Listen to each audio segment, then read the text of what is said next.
é o processo de produção de um livro? Você sabe? Vamos descobrir com a escritora Clarice Hoffmann e o ilustrador Paulinho do Amparo como foi o processo de criação do livro O Obscuro Fichário dos Artistas Mundanos.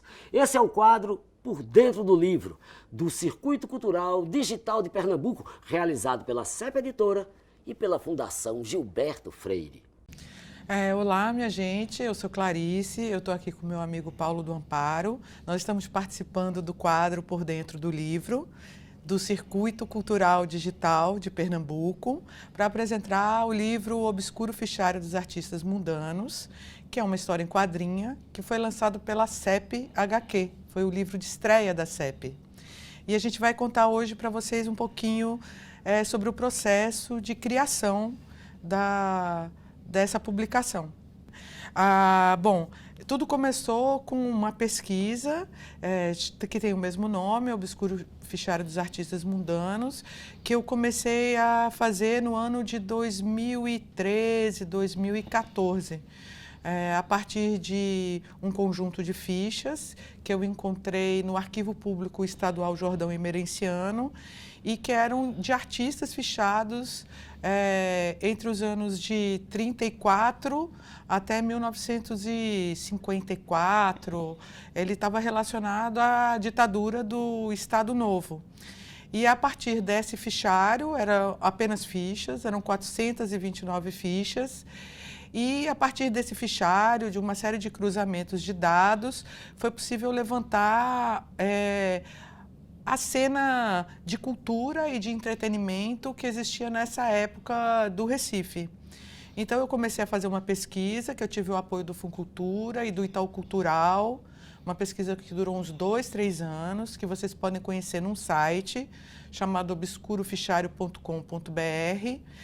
E desde o início do contato com essa documentação, lendo boletins de ocorrência, lendo relatórios de campana sobre alguns desses artistas, porque alguns, além da ficha, tinham prontuários, eu vislumbrei a ideia de fazer uma HQ, porque como nessa documentação tinha muita ação, eu sempre tive vontade de fazer uma HQ.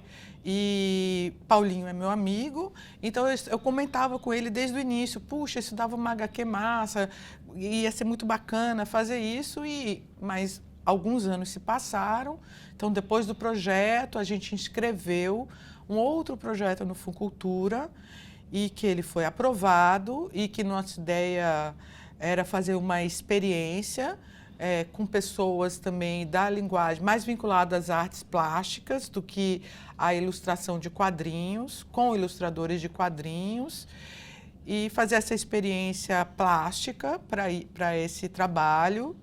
E a CEP se interessou pelo trabalho, eu levei para o pessoal conhecer, eles se interessaram bastante, e acabou que virou essa publicação que foi lançada ano passado, que estreou o selo CEP HQ, e que nós fomos eleitos pela crítica um dos 10 melhores quadrinhos do ano de 2019. Então, é com muito prazer que a gente vai começar a falar um pouco do processo de criação desse trabalho. Sou Paulinho do Amparo, artista. Sempre quis ser quadrinista, desde criança gostava de quadrinhos. Quase virei o Batman de tanta vontade de fazer quadrinhos. E é a primeira vez que eu publico algo oficialmente. Na verdade, minha primeira experiência formal com quadrinhos vem ser o Obscuro Fichário. Clarice convidou, o projeto inicialmente no Funcultura contava com outros artistas, eram apenas 3 histórias. A partir do momento que a CEP comprou o projeto, se incluiu mais uma história e eu entrei de gaiato, acabei fazendo 2. Processo de HQ, principalmente já mais formalizado, como está aqui, uma graphic novel, né? É um livro de quadrinhos, não é uma revista, de qualidade gráfica muito mais acima do que um quadrinho de linha. Se optou por cores, se optou por, sim, uma competência da CEP gráfica, que é impressionante, o resultado ficou muito bom. E vamos contar aqui como é que foi essa aventura, porque fazer uma história em quadrinhos, de certa forma, é você fazer um filme sozinho em casa. Acima do roteiro, vai se descobrir a cara de personagens, não podíamos muito usar os personagens reais. Não podíamos, por direitos de imagem, por talvez a família de pessoas que seriam citadas, a gente teve que recriar em cima das histórias que Clarice pesquisou no fichário e ficcionalizar, fantasiar histórias para trazer para vocês, para o público, o que era isso, que clima era esse, por que os artistas foram perseguidos, vigiados. O primeiro trabalho que a gente teve foi desse imenso universo de 429 personagens, de 429 artistas, né? Escolher 4 personagens protagonistas, porque tem os outros que estão na história também, que de alguma maneira pudessem contar também um pouco da história dessa época. Então, esse foi o primeiro trabalho que a gente teve e que, claro que a gente tinha essa tarefa de escolher esses personagens e quem seriam os protagonistas e personagens que de alguma maneira pudessem narrar, fossem histórias representativas para o que aconteceu naquele período.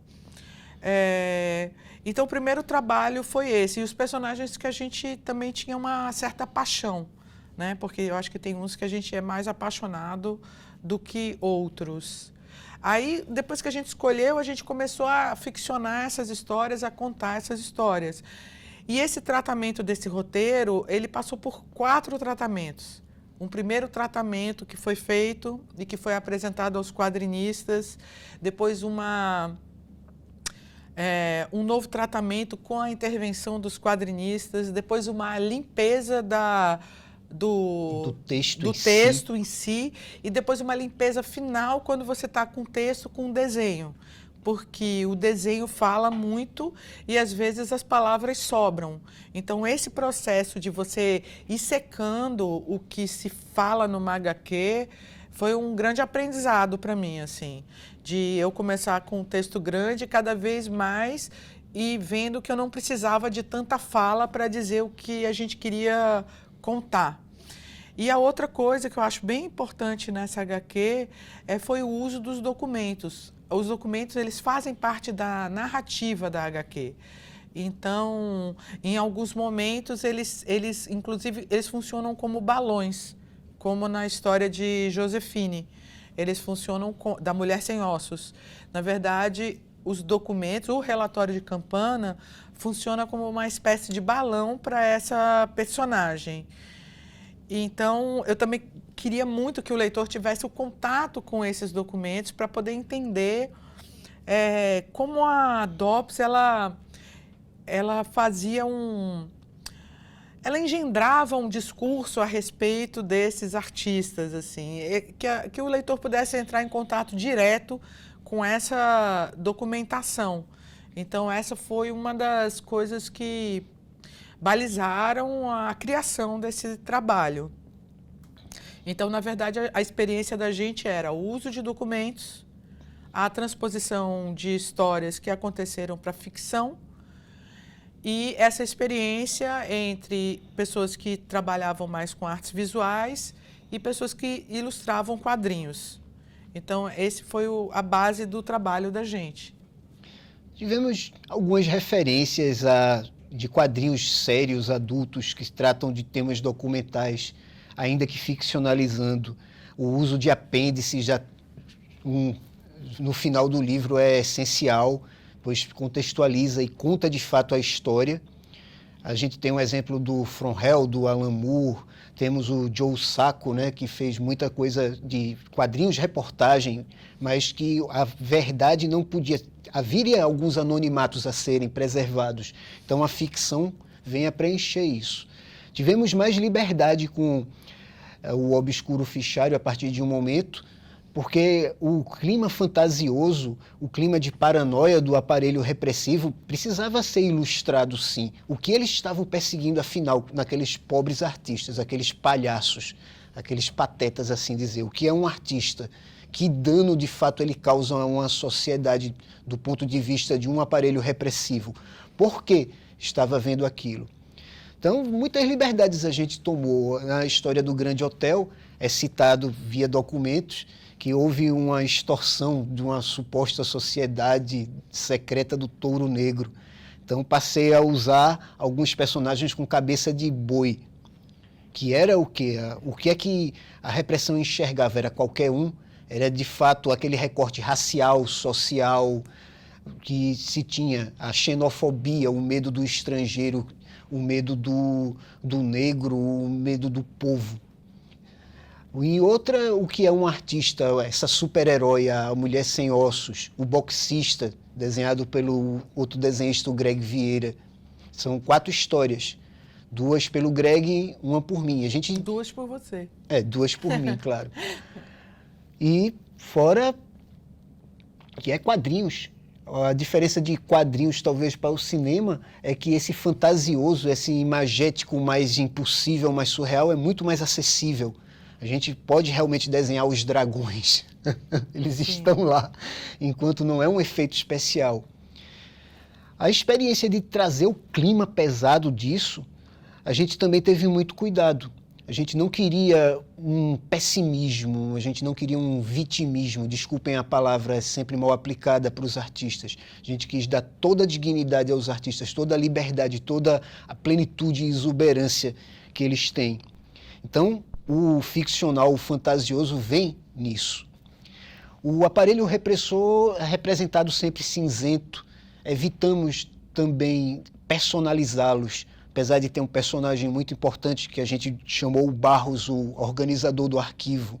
Como a gente optou em representar o aparelho repressivo em si, a gente despersonalizou o que eram os agentes, por exemplo, apenas os paus mandados. Na verdade, um Zé Manés a quem se deu o poder de perseguir, de extorquir, de chantagear, de tocar o terror com geral. Era uma ditadura, sim, era um Estado totalitário. Eu lembrei de uma... Quando eu fui defender a pesquisa na Comissão Estadual da Verdade e da Memória, Dom Helder, eu tive com o pessoal para defender a pesquisa, antes de iniciá-la. Eu me lembro de uma senhora, eu me esqueci o nome dela, que era integrante da comissão, e que ela gostou bastante da proposta e fez assim: minha filha, sua proposta é importante porque num regime autoritário, os primeiros a serem perseguidos são os artistas. E eu entendi, eu ouvi na época, mas eu não tinha entendido, eu não tinha sentido a profundidade do que ela estava falando até viver o que nós estamos passando agora. Como os artistas sempre ficam na linha de frente de regimes que se pretendem autoritários, assim. Eles são os primeiros a ser cerceados, porque a liberdade de expressão não interessa, porque eles representam uma ameaça.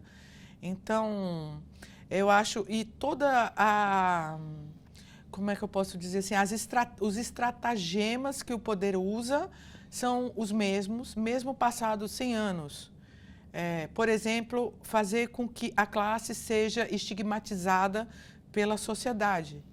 Então, você começa a ter uma série de estratégias para que a classe seja chamada ou de vagabunda, ou de libertina, ou de qualquer coisa assim. Então, essa é uma coisa que a gente tem que prestar bastante atenção, porque a arte é fundamental na vida da gente.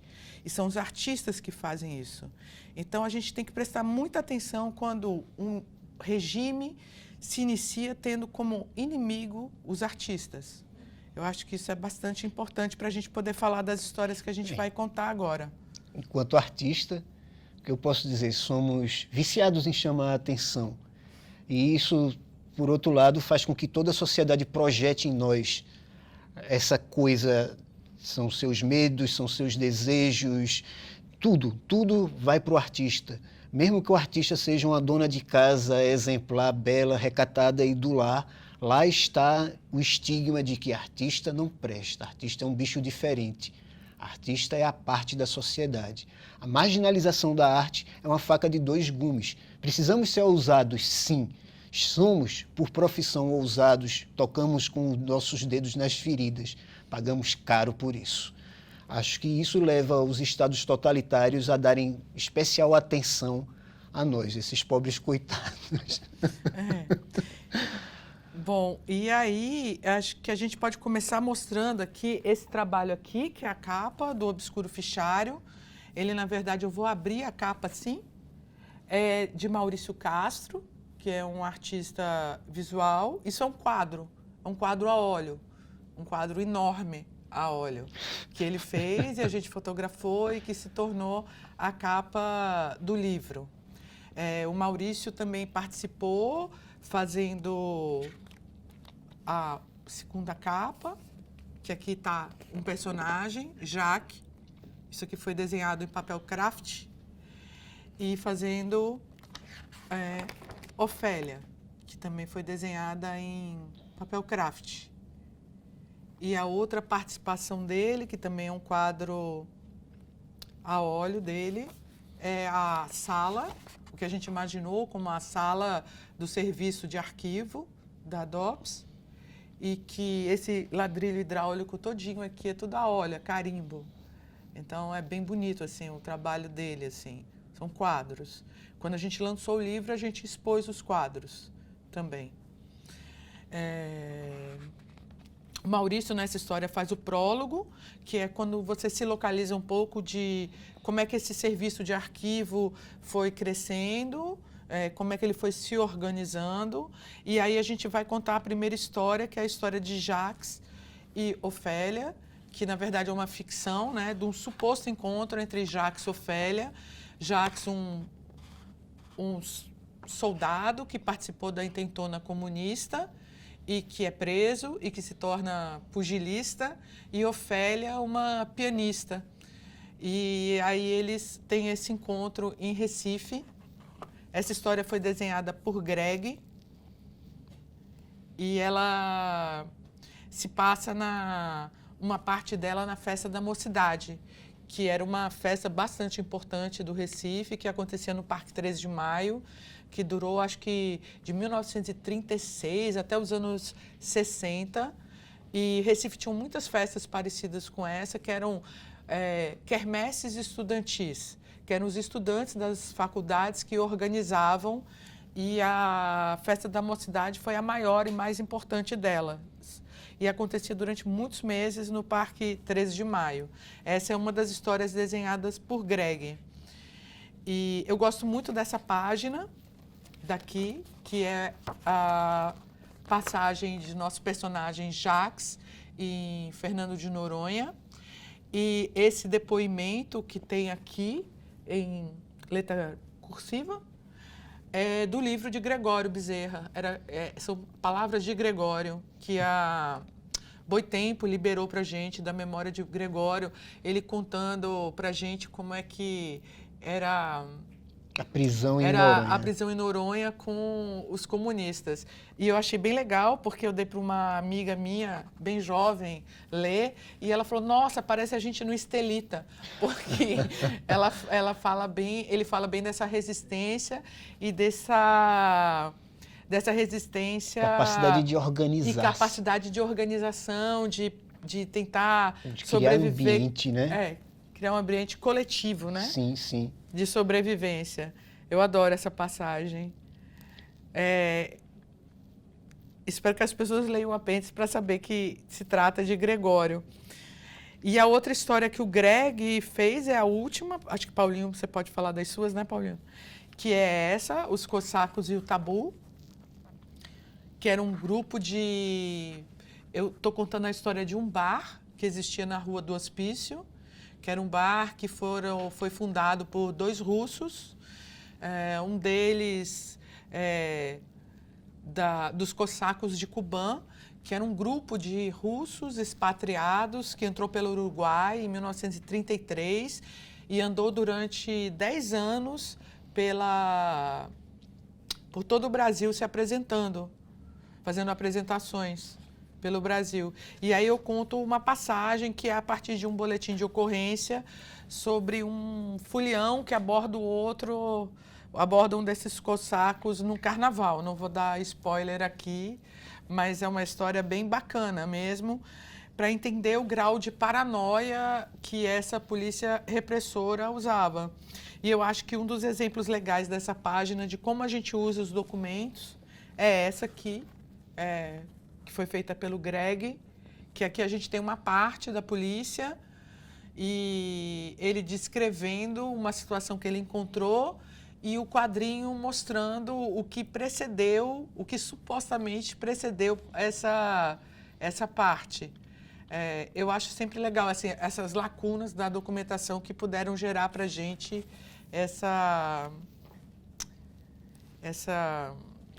esse momento de ficcionalizar. Sim, não haveria outro jeito de criar o clima. A história contada aos documentos seria muito dura, teria buracos, porque o aparelho de opressão enxerga apenas o que quer, o que interessa, o que serviria como argumento para marginalizar ou prender ou fichar alguém. No caso dos cossacos, por exemplo, eles eram russos brancos, minha gente. Eram anticomunistas, mas eram russos. Então, a estigmatização, a perseguição, a criação de um elemento de paranoia para ser difundido de que esse cara é estrangeiro, preste atenção nele, é misterioso. Isso também. Dentro desse fichário, artistas estrangeiros, então, coitados.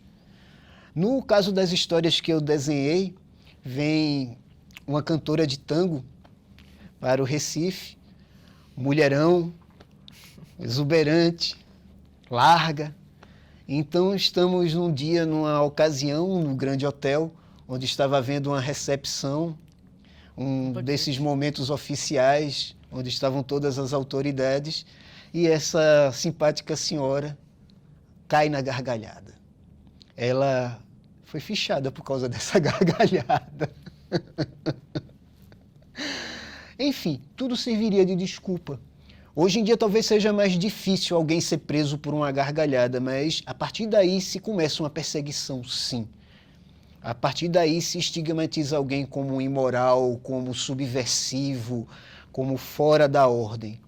Mostra os desenhos, Paulinho. Vamos lá. Essa garota, na vida real, uma cantora de tango famosa, eu posso falar o nome dela, já que é uma pessoa pública no final das contas. Acho que a família não vai se envergonhar da gargalhada, não. Então deixa pra lá. A gente mudou o nome dela para Magdalena de la Ronda. A princípio, vou mostrar uma cartela de personagens de estudo.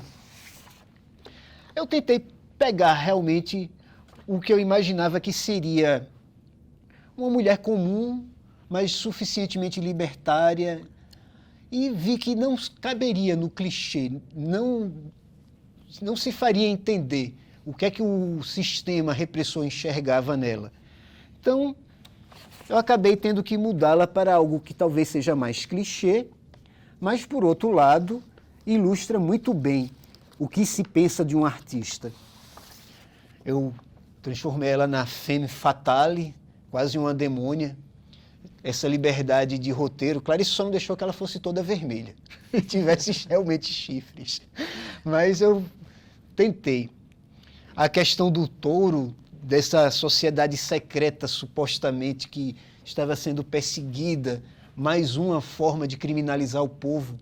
Numa posterior pesquisa de Clarice, descobriu-se que essa sociedade secreta foram acusados faxineiros, sabe, a classe mais baixa de trabalhadores, coitados. E, enfim, aqui também eu tomei a liberdade de botar quase todas as autoridades como caveiras, por raiva minha mesmo, por alergia contra esse autoritarismo.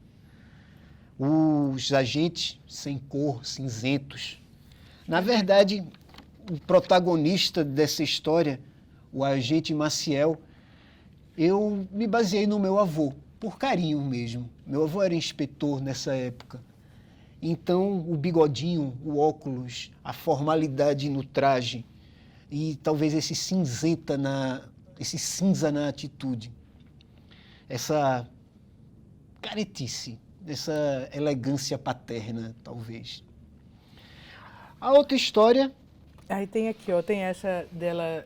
o momento da gargalhada, mas isso já é spoiler.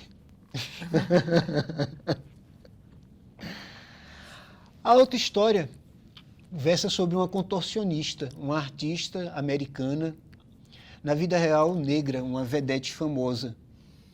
Mas a gente a trouxe... Ela não era negra, não. A Geraldine? Não, era branca. Mesmo? Sim. Tinha aquela ideia de colocar ela negra, mas aí a gente voltou atrás, mas São a muitos gente cuidados pula. na concepção de um HQ. Eu, como artista plástico, sou conhecido por desenhar mulheres nuas em situações de safadeza e se achou desconfortável que um macho branco safado desenhasse uma mulher negra. Mas são detalhes, são cuidados, são carinhos que a gente tem que ter pela história, pelos prováveis leitores, pelas interpretações que vão ser dadas à nossa obra. Mas essa história ela é perseguida. Se achou ela tão suspeita, tão merecedora, digna, que ela foi seguida enquanto esteve no Recife 24 horas. Os relatórios de Campana sobre ela são impressionantes. São detalhes, mas são detalhes sobre uma ótica, sobre uma interpretação muito particular do aparelho repressor. Uma das coisas que a gente vê também, que a gente percebe quando a gente abre a documentação, é que era bastante diferente a maneira com que as mulheres eram prontuariadas dos homens. Você não abre um prontuário do homem para dizendo, ele tinha amante tal, o amante tal, o amante tal. E sempre no das mulheres, quando você abre, tem toda a vida íntima da mulher. É uma coisa que chama bastante atenção. Da questão machista mesmo, da visão machista do aparelho repressor. Enquanto o homem se fixavam mais nas prováveis atividades subversivas, os contatos que deve ter tido com fulano ou ciclano, muita paranoia mesmo, teorias conspiratórias construídas com indícios nenhum. No caso dos russos, por exemplo, há o momento da morte do, como é o nome, Demócrito. Não, mas aí é o fim, né? Sim. Aí é o fim da história, porque... Posso interromper Claro. você? Porque uma das ideias também, quando a gente fez a HQ, era colocar um fim que... Porque essa história com os artistas, como ela tem um certo humor, e um certo humor que está vinculado à surrealidade das situações, podia tornar esse acervo um pouquinho mais leve do que de fato ele é. Ou podia tornar esse Estado autoritário um pouquinho mais leve do que de fato ele foi. Então, uma maneira que a gente encontrou para falar isso é o epílogo, que aí a gente mostra o quanto esse tipo de perseguição acaba gerando uma outra coisa que foi o assassinato em praça pública. Que essa perseguição ela começa a entrar numa escalada tal que ela acaba gerando isso. E aí foi a Clara Moreira que fez essas pranchas finais e que, como essa aqui, que eu acho que elas dão conta de colocar esse acervo no qual a gente trabalhou no devido lugar, onde ele precisa estar, onde as pessoas precisam, onde as pessoas precisam, como as pessoas precisam compreender onde é que ele está inserido. Apesar dos artistas aparentemente estarem fazendo o estado de palhaço aí, nossos artistas sempre escapam. O Estado não era palhaço. O Estado era muito pesado mesmo. E o objetivo final era criar, sim, o terreno dessa paranoia para que pudessem agir violentamente e reprimir de fato. O Estado Novo, pela pesquisa de Clarice, é um prelúdio para a ditadura de 64, sim. O aparelho repressivo é construído a partir daí.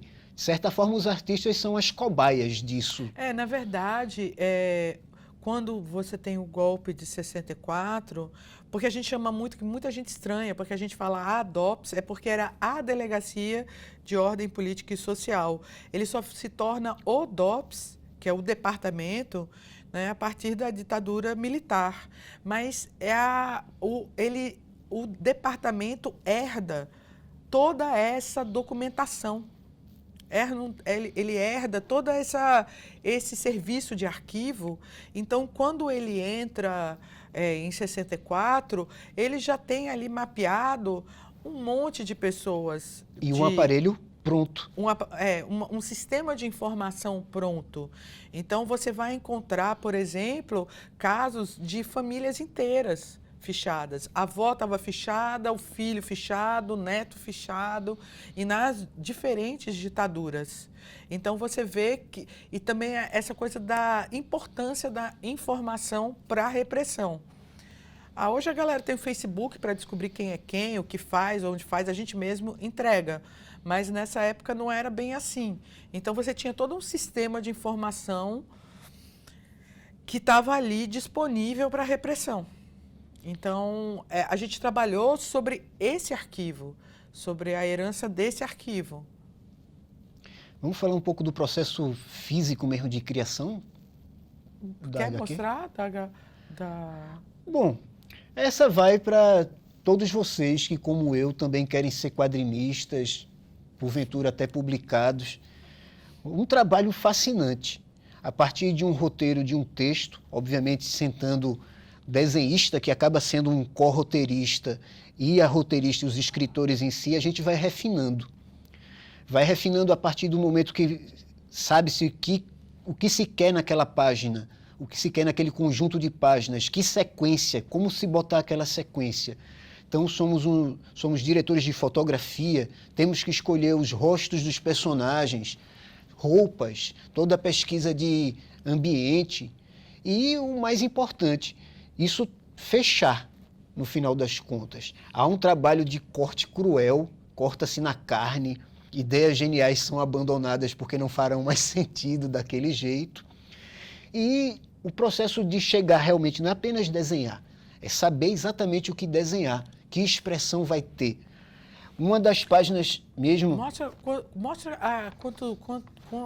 quanto foi necessário de estudo para uma página, por exemplo. Tem um exemplo lindo.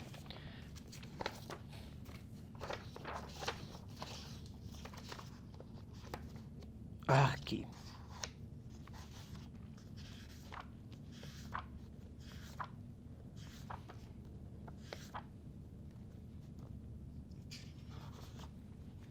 Bem, não vou contar na frente de vocês, mas a página que eu chamo Casablanca, onde a cantora de tango está no saguão do hotel, onde ela vai dar a risada, junto com 2 oficiais americanos e uma amiga, me rendeu 23 estudos, até eu entender exatamente como ela sairia apenas da mocinha que está ali paquerando, para uma revolta que é expressa nessa risada.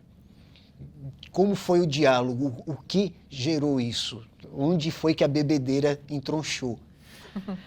Então, a nossa querida Magdalena de la Ronda, essa. Até chegar nisso, ela mudou de rosto, ela mudou de postura, precisava se dar uma ênfase a ela, então ela está sempre grande no quadro. Os interlocutores dela vão provocá-la, ainda que involuntariamente, falando de política, até o momento em que ela discorda de tudo e praticamente manda tudo se lascar. Então, temos a apoteose em que, durante o discurso das autoridades, ela cai na gargalhada e é convidada a ir no departamento, na delegacia. Ela é intimada. É um trabalho danado, viu, gente, fazer história em quadrinho. É verdade. Muito tempo. Muito bom, foi uma das experiências profissionais minhas mais válidas. Eu já tenho o desejo, já tenho uma linguagem quadrinística em mim, há muito tempo, mas pôr isso em prática, agradeço bastante Clarice e a CEP em si pelo convite, foi isso. Terminar uma HQ e vê-la impressa, por incrível que pareça, surpreende. Por mais que eu estivesse mergulhado em cada página dessa, ao enxergar isso aqui, eu acho que eu já reli isso umas 20 vezes. Não só minha história, como a de Greg, os apêndices, tudo. E tenham a noção de quanto foi longo o caminho para chegar nisso. Eu acho que a gente trabalhou um ano, assim, entre elaborar a primeira versão de começar o roteiro e finalizar os desenhos, foi um ano de trabalho. E amadurecer, porque não é só escrever, porque é um processo de amadurecimento também do roteiro, dos personagens, de como vai ser a linguagem visual. É um trabalho muito grande fazer HQ. Uma formação não tão óbvia de equipe, realmente são camadas de trabalho. Não é apenas um roteirista e um desenhista. As pessoas precisam de certos feedbacks, sim, para se refinar isso. No fundo, uma equipe de quadrinhos, além de um roteirista, um pesquisador, um desenhista e um arte finalista, eu, por exemplo, me sinto meio limitado. Tentei fazer na mão uma história, foi a minha primeira experiência realmente de querer desenhar e arte finalizar tudo. Eu sou um desenhista preguiçoso, o computador me ajuda muito. Porque em história em quadrinho, às vezes você tem uma equipe que é uma pessoa que vai colorir, outra pessoa que vai finalizar. Letras? Uma pessoa que vai fazer as letras. A gente não trabalhou muito desse jeito, assim. Não tínhamos essa noção. Não, a gente quis fechar. Cada pessoa fez sua história do começo ao fim. Desenhando, colorindo, fazendo tudo. E fomos descobrindo esse processo. Graças a ter o feedback direto da roteirista, eu pude discutir com ela ideias, repaginar coisas completamente, não foi, Clarice? E eu acho que a gente ficou aberto até o fim para mudanças, assim. Eu lembro quando chegou os desenhos da Clara, Sim. que na verdade eles não eram o epílogo. Sim. E que a gente decidiu, pouco antes de publicar, trazer a história para o epílogo. Então, essa coisa de você estar aberto sempre para mudar uma coisa que está planejada, eu acho bem importante, assim, para a gente poder contar uma história, assim, a gente não ficar duro, assim, fechado, é assim, porque eu acho que é o próprio movimento do desenho que vai mudando a história dos resultados do desenho, que vão mudando. É uma linguagem muito ampla, os quadrinhos, realmente. E mais acessível do que o audiovisual, pelo menos em termos de custo. Mas o trabalho é bem próximo, as etapas do trabalho principalmente. E aí também essa coisa Aí um outro exemplo assim, de uso de documento também que eu acho legal por exemplo, a página de abertura do Grande Hotel, que a DOPS ela não prontuariava só pessoas, mas ela prontuariava espaços também. Então, essa aqui é a pasta do Grande Hotel que tem lá, e aqui é um anúncio do hotel. Então, essa coisa de colocar a documentação da época, que eu acho bem legal, assim. Eu acho bonito, assim, documento mesmo. Sim. Eu gosto da coisa plástica dos documentos. Então, essa é uma coisa que a gente sempre quis mostrar para as pessoas.